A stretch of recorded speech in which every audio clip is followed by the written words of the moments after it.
everybody, it's Katie again, and today I'm going to be talking about supply and demand. The formal definition of supply and demand is the concept that describes how prices and quantities of goods and services are determined by the interaction of buyers and sellers in a market. Or, how I like to break it down is supply is what we have, and demand is exactly what it says, is the demand or what customers want. With that being said, I like to bring to light a couple of relationships that are commonly seen when we're talking about supply and demand. For example, if there was less of a product, so if a company was making less of a product because they don't have enough supplies, the price of that product might become higher or increase in price. With that being said, the consumers don't want to pay that much for a product, so the consumerism is less. Or on the contrary, if a company has an abundance of a certain product and they've been mass producing like crazy, they have so many of these that they can afford to make the prices lower.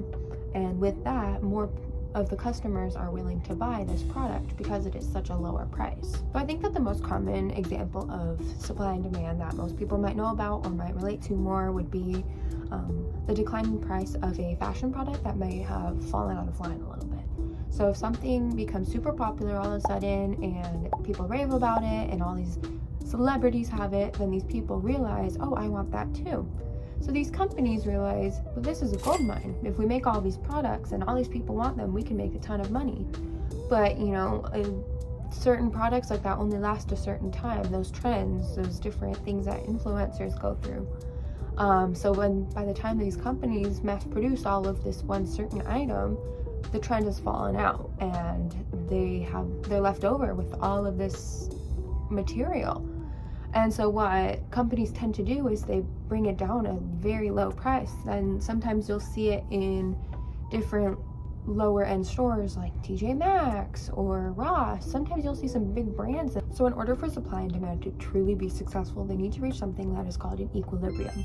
And essentially what an equilibrium is a balance. So if you look at many supply and demand graphs like the one over here, you will see that where the 2 points meet, where the demand come from and what we have, where the supply comes from, where they meet is the fine balance, which is what essentially all companies want to get to. The equilibrium is the happy medium of what we're able to give the customers as of what they are asking. So if the customers are wanting a certain amount of product and we are able to give that product, then that would be an equilibrium. So that is just the quick shortened version of supply and demand. Hopefully it helped you out a little bit. I know doing research and coming up with all of the information helped me kind of understand what supply and demand really entails and how it's actually so useful in our system, in our world.